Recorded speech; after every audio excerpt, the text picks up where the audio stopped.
On today's episode, we are going to talk about overcoming imposter syndrome because when you think that you're not enough, it's very hard to proceed and do the things that you know you need to do. So let's chat about that.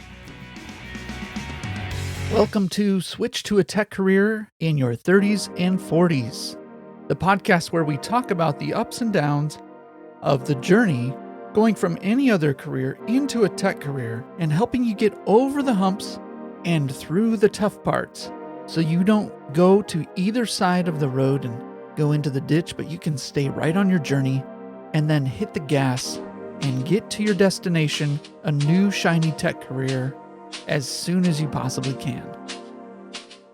When most people come to me at the very beginning of their search for a tech job, what they always end up doing is talking about how they don't feel like they're enough.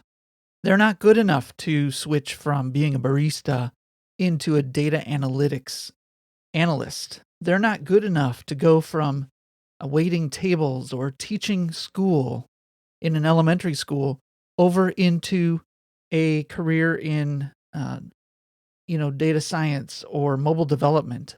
They really don't think that they can go from being a real estate salesperson without a lot of sales into a career not dealing with sales, but into a career where you're competing with all of these computer science graduates from the local college. So it can be daunting and scary for most people. And that's how they come to me. I would say that the majority of people who I've seen switch to a tech career from any other career have a problem with confidence. And we need to talk about where does that lack of confidence come from? Because if you can't address where your lack of confidence comes from, you don't know how to fix it.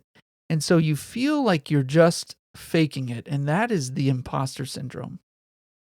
Imposter syndrome, if not handled, will mean you'll end up getting an interview and be so shocked that you get an interview that during the interview itself, you get nervous.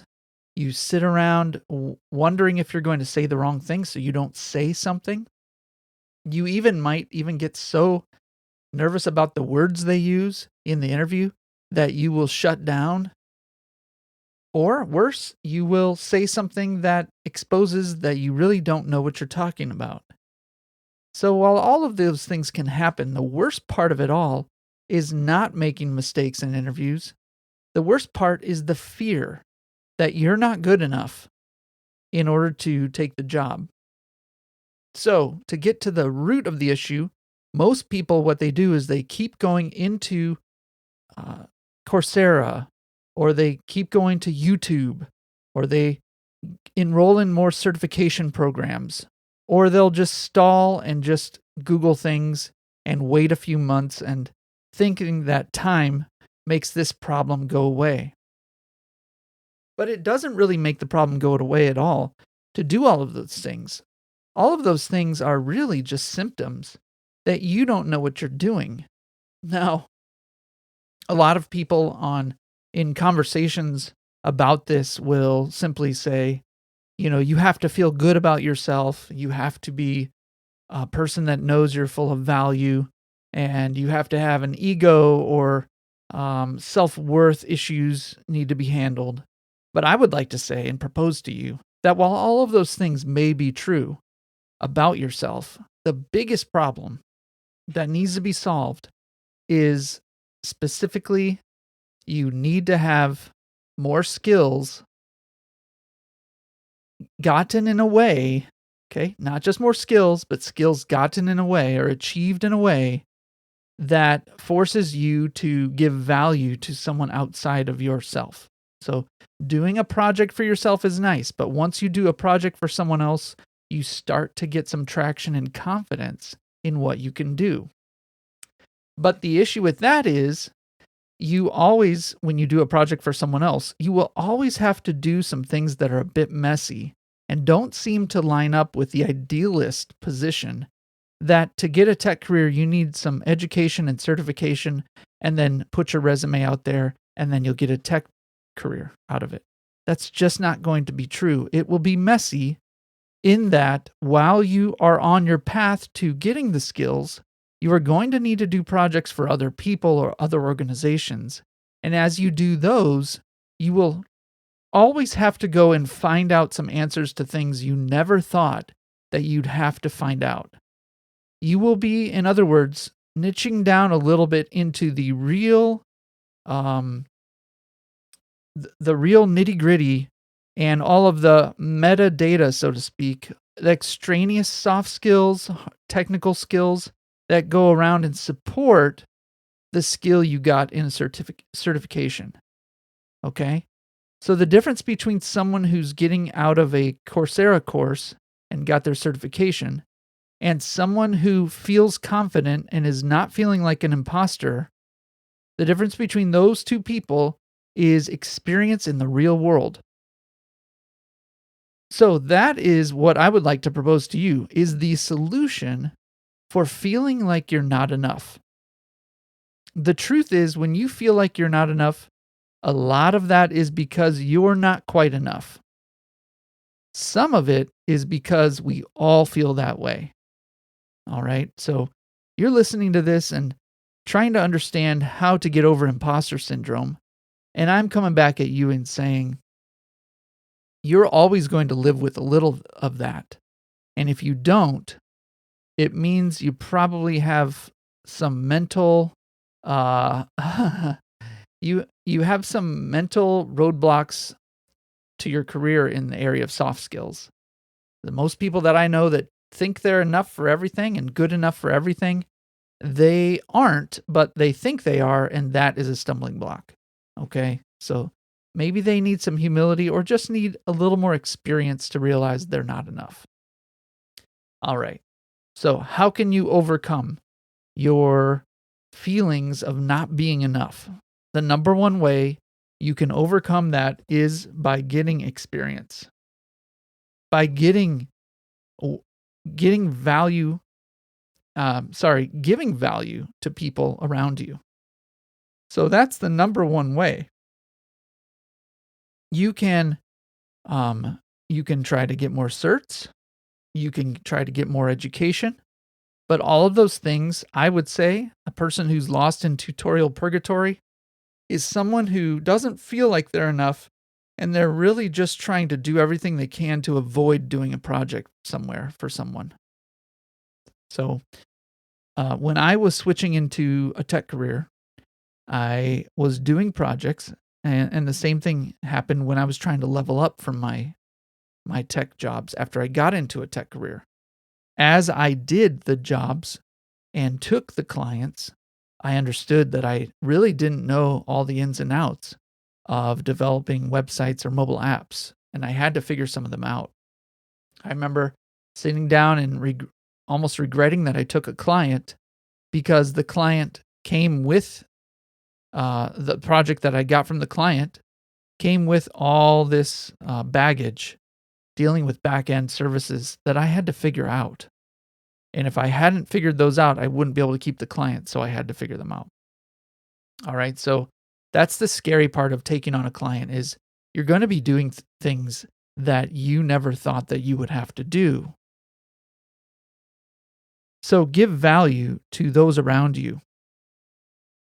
Now, you might be in, let's just say you're in like a data analytics course right now, and I say you should do a project for someone. Well, how do you do a project for somebody in data analytics? And the answer is, I don't know. You're going to have to figure that one out.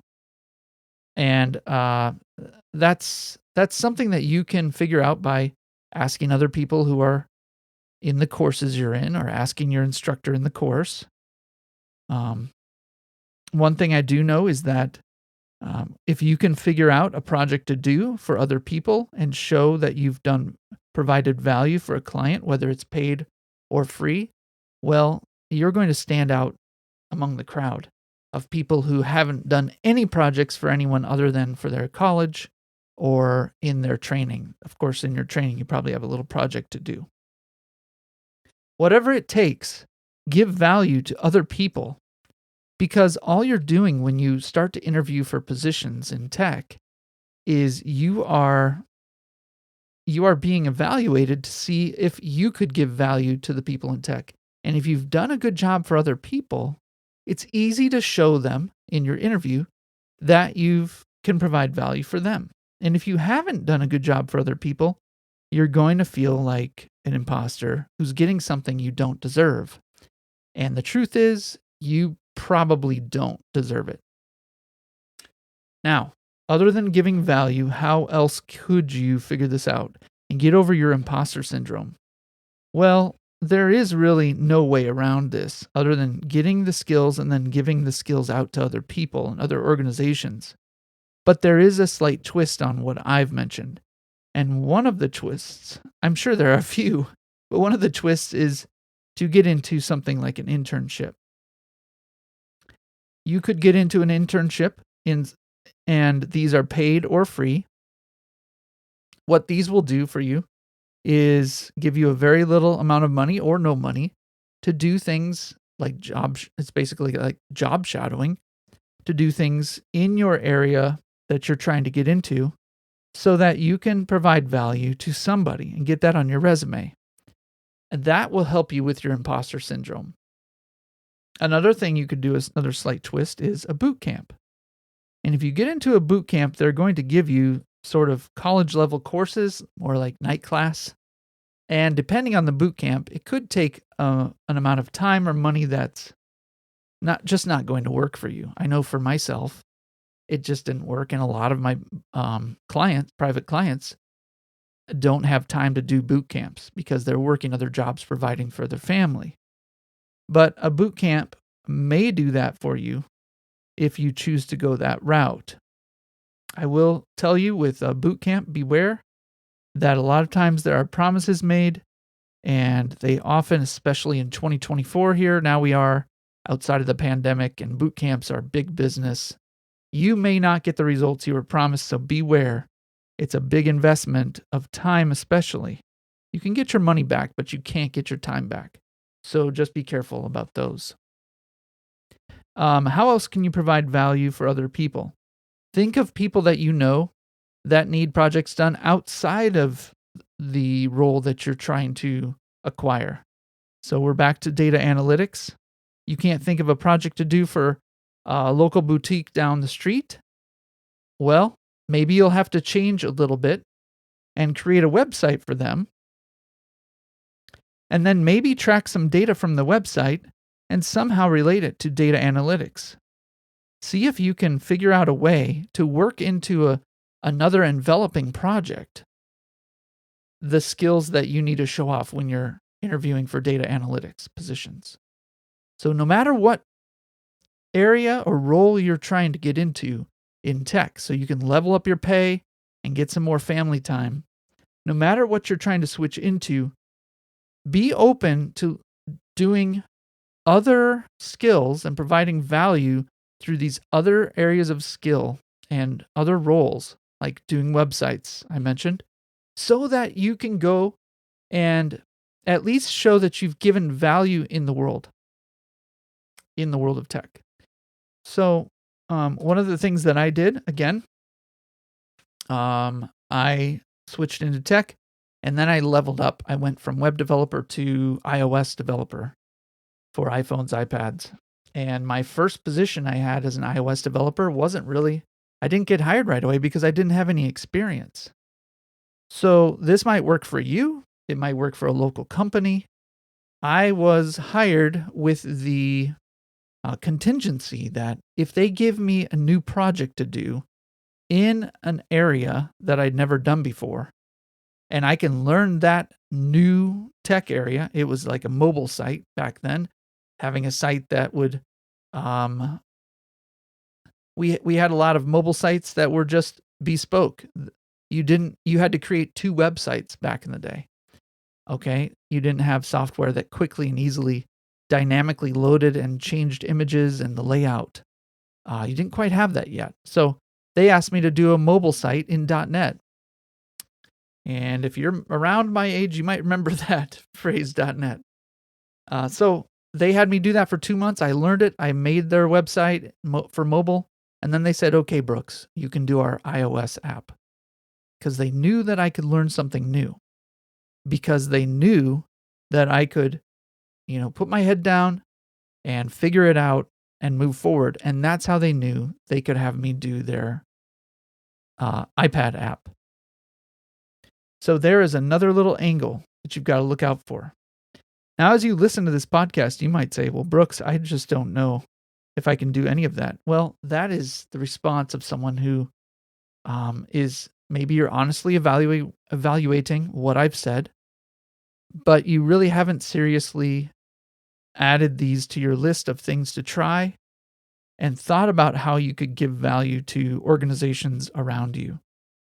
I would encourage you to take a step back and take half hour to an hour of thinking and writing down what are some opportunities that I have to provide value in my area of tech or something closely related to the people around me and the organizations that I'm around all the time.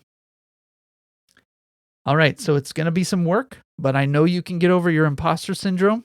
Probably get over 80% of it if you provide value for others. And the remainder of the 20% of imposter syndrome left, there are ways to handle dealing with that, but chances are you probably are dealing with the 80% right now. 100%. A big chunk of it could go away if you provide value. All right. Does that make sense? I hope so. All right. So that is the episode for today. Thank you for listening, and we will see you next time. All right. So as we close out each podcast, we want to invite you, if you'd like to have some coaching done real time, you'd like to join the podcast and have a podcast episode where we're coaching you, I would invite you to sign up and use the show notes. There's a link there. You can go ahead and become one of our podcast interviewees, and you'll walk away with some training, some coaching, some encouragement. And if you need to remain anonymous, that is fine. So we'll hop on a call and we'll record it and figure it out from there. So if you want to stay anonymous, just let me know. Check the show notes, put that information in the show notes and in the link that I provide in the show notes, and have a great rest of your day. Hope to see you soon.